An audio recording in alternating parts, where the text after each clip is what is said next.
Well, hi there, Pilgrim. Another beautiful day in Hillsboro. I always say that, don't I? Beautiful day in Hillsboro. Good morning, Hillsboro.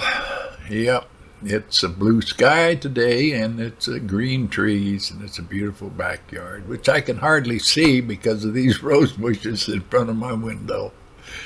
But the roses are pretty.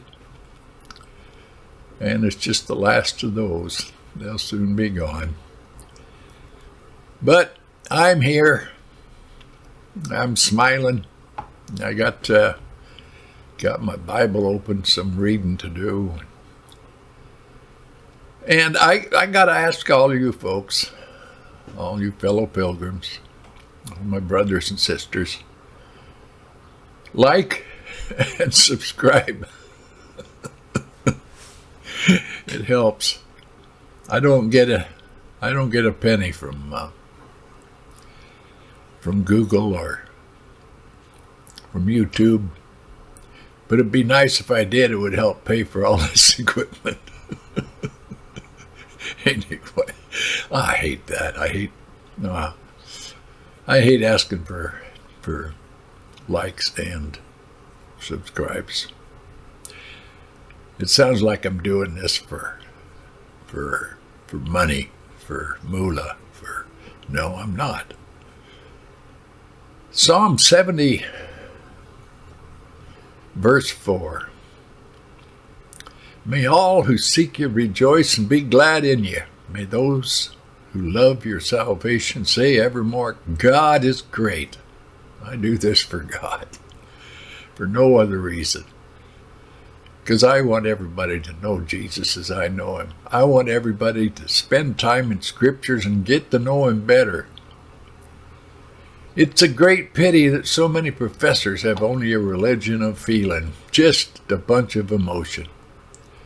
And they're really quite unable to explain and justify their faith. They live by passion rather than by principle.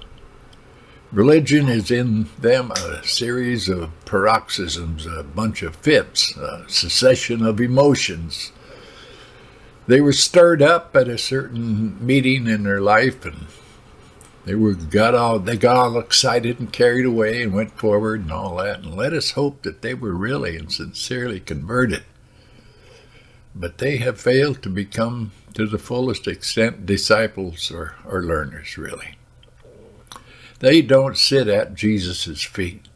They're not Bereans who search the scriptures daily to see whether these things be true or not.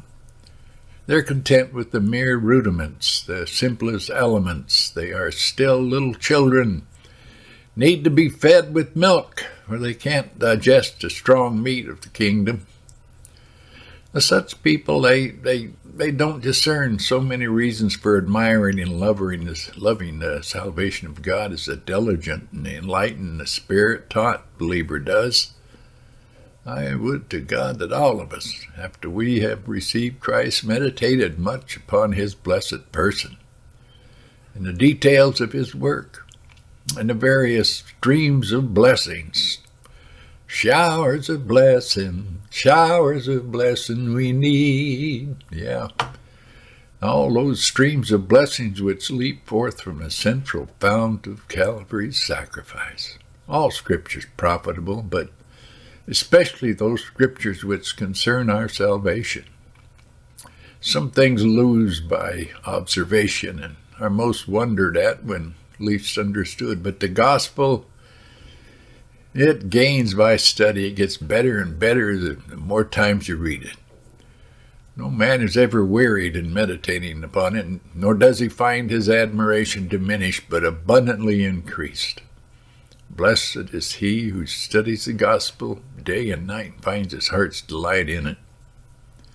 Such a person will have a steadier and an intenser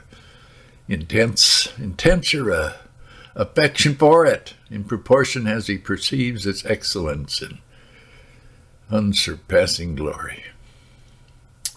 The man who receives the gospel superficially, the person who holds it as a matter of impression and just emotions and little more, being quite unable to give a reason for the hope that's in him. He lacks that which would confirm and intensify his love. 1 Corinthians 14:20 reads, Brothers, don't be children in your thinking, be infants in evil, but in your thinking be mature.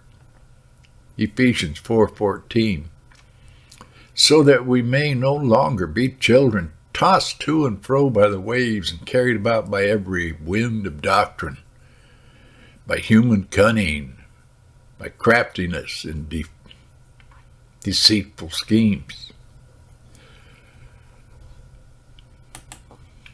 Psalm 40. I waited patiently for the Lord. He inclined to me, and he heard my cry. He drew me up from the pit of destruction, out of the miry bog, and set my feet upon a rock, and made my steps secure. He put a new song in my mouth, a song of praise to our God. Many will see and fear and put their trust in the Lord. Blessed is the man who makes the Lord his trust, who does not turn to the proud, to those who go astray after a lie. He doesn't follow them, he follows Jesus. You've multiplied, O Lord my God, your wondrous deeds and your thoughts toward us. None can compare with you. I will proclaim and tell of them, yet they are more than can be told. In sacrifice and offering you've not delighted, but you've given me an open ear. Burnt offering and sin offering you have not required.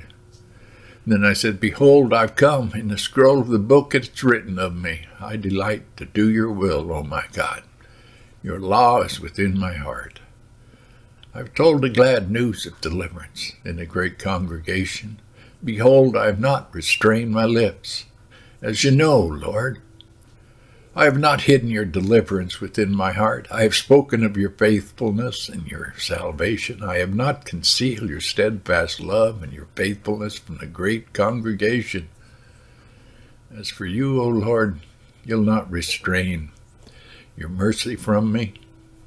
Your steadfast love and your faithfulness will ever preserve me.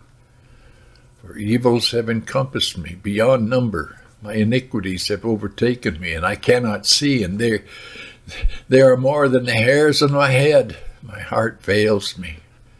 Be pleased, O Lord, to deliver me. O Lord, make haste to help me. Let those be put to shame and disappointed altogether who seek to snatch away my life. Let those be turned back and brought to dishonor who delight in my hurt. Let those be appalled because of their shame and say to me, Aha, aha! But may all who seek you rejoice, be glad in you. May those who love your salvation say continually, Great, great is the Lord. As for me, I'm poor and needy, but the Lord takes thought for me. You are my help. You are my deliverer. Do not delay, O my God. God is so good.